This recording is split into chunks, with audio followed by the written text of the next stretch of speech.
नमस्कार. ठरलं तर मग या मालिकेच्या आजच्या भागामध्ये काय होणार आहे ते आपण पाहू.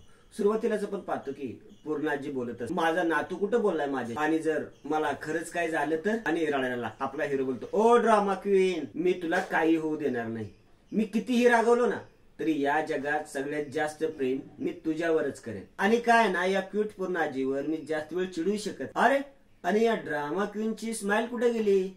आणि स्माइल शिवाय ड्रामा क्वीन सुंदर कशी दिसेल? पूर्णाजी हसायला लागते. सर्वजण हसतात. अर्जुन पूर्णाजीला जवळ घेतो. पुढे आपण पाहतो की आपला हिरो आपल्या हिरोईनला चिडवत असतो.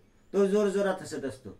आपली हिरोईन गाल फुगून बसलेली असते. आपला हिरो तिची ऍक्टिंग करून दाखवतात. आपली हिरोईन त्याला बोलते, तुम्ही जर मला आता चिडवलं ना तर मी जास्त चिडेन. आपला हिरो परत जोर जोरात हसायला लागतो. आपली हिरोईन बोलते, बघा बघा परत हसताय तुम्ही. आपला हिरो बोलतो, अहो कारण खोटं खोटं चिडताय तुम्ही. तुम्हाला माहित आहे तुमचं खोटं चिडणं तितकंच क्यूट आहे जितके तुम्ही क्यूट आहात. आपला हिरो बोलतो, ओ कळतंय कळतंय, तुमचं वागणं मला कळतंय, आता थोडं थोडं कळायला लागलंय. त्यावर आपली हिरोईन बोलते, हो का?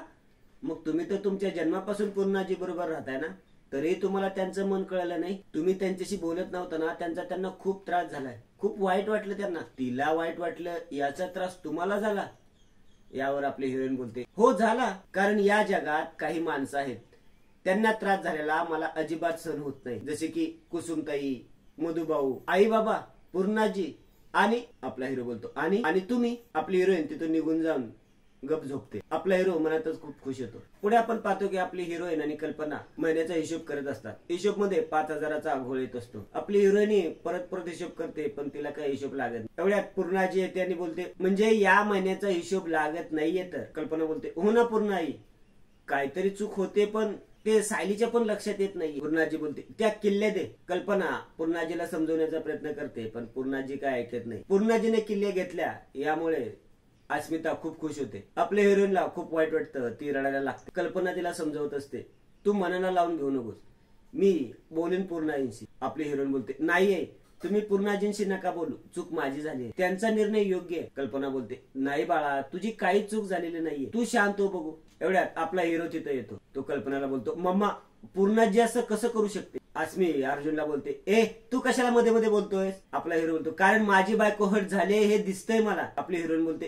कारण चूक माझी, त्याची शिक्षा मला मिळायलाच हवी. पूर्णाजींनी योग्य निर्णय घेतलाय, प्लीज तुम्ही त्यांच्याशी काही बोलू नका, कोणी त्यांच्याशी बोलू नका. आणि आपली हिरोईन रडत रडत तिच्या रूम मध्ये जाते. इकडे साक्षी बोलत असते, अण्णा ही प्रिया जास्त शेफारली, हिचा काहीतरी बंदोबस्त केला पाहिजे. मैपत बोलतो, तिला उडवता येणार नाही ना, त्या व्हिडिओमुळे आपले हात दगडाखाली अडकले आणि याच्या पुढे आपल्याला अजून एक खबरदारी घ्यायची आहे की तो व्हिडिओ तुम्ही दुसऱ्या कोणाला पाठवला नाही पाहिजे. यावर साक्षी बोलते, कळतंय मला अण्णा, पण तोच व्हिडिओ जर तिने जगासमोर आणला तर काय करायचं आपण? यावर मैपत बोलतो की तर जगासमोर आपण आणायचं की त्या रात्री तू कुठं होती? एक डाव फसला म्हणून काय झालं, परत आपण सिद्ध करायचं.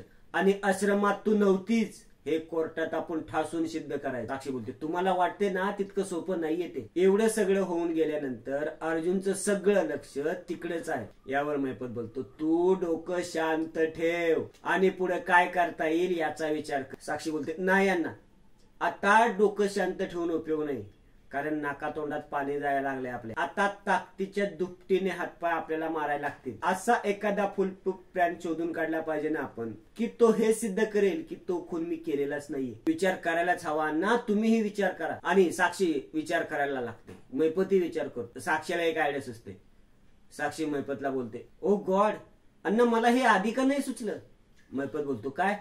अण्णा, मी जे ह्या काय गोष्टी तुम्हाला सांगेन ना त्या जर आपण व्यवस्थित केल्या तर तो प्लॅन हा प्रूफ करू शकेल की मी खून केलेलाच नाहीये. मैपत बोलतो, कसे? साक्षी मैपतला प्लॅन समजावून सांग. मैपत बोलतो, बराबर आहे, हा प्लॅन 113% वर्क होणार आहे, लाख कामाला. पुढे आपण पाहतो की कल्पना पूर्णाजीला समजावायला येते. कल्पना सायलीची बाजू मांडते.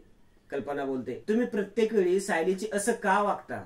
तिच्या चांगल्या गोष्टी तुम्हाला दिसत का नाही? तुम्हाला तिच्यामध्ये एकही चांगला गुण दिसत नाहीये. पूर्णाजी बोलते, तुला दिसतात का?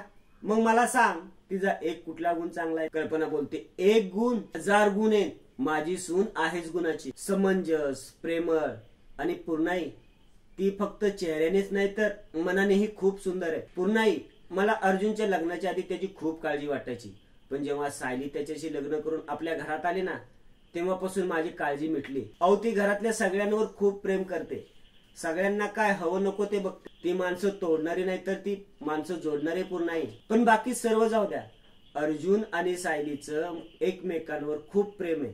अर्जुनला सायली आयुष्यभर सुखात ठेवेल. मग तिचा हा एकच गुण आपल्याकरता पुरेसा नकोय का? पूर्ण आई सायलीचे वर्षभर चांगले गुण मला दिसत आहेत, पण तुमच्या डोळ्यावरून जर तन्वीच्या प्रेमाची पट्टी उतरेल तर ते तुम्हालाही दिसतील. पण तसं काय होईल असं मला तर नाही वाटत. आणि कल्पना निघून जाते. पुढे आपण पाहतो की पूर्ण आजीला सायलीबद्दल घडलेल्या गोष्टी आठवत असतात. सायलीबद्दल गोष्टी आठवून पूर्ण आजी खूप भावुक होते. पूर्ण आजीला आठवतं की सायलीने घरातल्यांसाठी काय काय केलंय, अश्विनसाठी काय केलंय, प्रतापरावसाठी काय केलंय. पूर्ण आजीला प्रतिमाची आठवण येते. पूर्ण आजी प्रतिमाचा फोटो उचलते आणि तिच्या फोटोवरून हात फिरवत बोलते, प्रतिमा तुझी मुलगी कशी ग? तिला तुझं लहानपणी प्रेम मिळालं नाही म्हणून अशी झाली का? मला असं वाटलं होतं की तुझी मुलगी नाती जपणारी असेल, अगदी या सायली सारखी, पण तरीही नाचून म्हणून मला तुझी लेकच हवी होती ग. मी तुझं जर हे वचन पाळलं नाही तर मी देवाला काय उत्तर दे? काय करू ग मी प्रतिमा? आणि पूर्ण आजी रडायला लागते. इकडे आपला हिरो आपल्या हिरोईनला फोन करत असतो, पण आपली हिरोईन काय फोन उचलत नाही.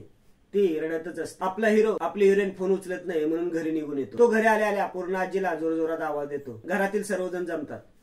पूर्ण आजी खाली येते. आपला हिरो बोलतो, मला तुझ्याशी काहीतरी बोलायचंय. पूर्ण आजी बोलते, ते दिसतेच मला तुझ्या आवाजावरून, पण मलाही तुमच्या सर्वांशी काहीतरी महत्वाचं बोलायचंय. कल्पना बोलते, पूर्णाई आता मला खूप टेन्शन यायला लागलंय, तुम्हाला नक्की काय बोलायचंय? पूर्ण आजी रागातच बोलते, सायली इकडे ये, माझ्या समोर ये. सायली पूर्ण आजीच्या समोर येऊन उभी राहते. अस्मिता खूप खुश होते. अस्मी मनातच बोलते, मस्त, सायलीला हिशोबातील चूक खूप महागात पडणार आहे असं दिसतंय. पूर्णाजी सायली समोर हात जोडते आणि बोलते, मला माफ कर सायली, मी तुला ओळखलंच नाही. तुझे जे जे गुण दिसले त्याच्याकडे मी डोळे झाक केले, पण तू तुझ्या स्वभावाने मला जिंकलंस. माझ्यामुळे तुझ्यावर किती आरोप झाले, किती हेटाळणी झाली तुझी, पण तू आपली मर्यादा सोडली नाही, कुणाचा कधी अनादरही केला नाही आणि या घरातील नाती आणखीन घट्ट केली. माझ्या मनातली आदर्श नागतून जशी वागेल ना अगदी तशी वागलीस, आणि म्हणून सुभेदारांची सून असल्याचा मान तुझा आहे. मी तुला आज माझी नातसून म्हणून अगदी मनापासून स्वीकारते सायली. पूर्णाजी सायलीच्या हातात चाव्या देते. आजपासून मी हे आपलं घर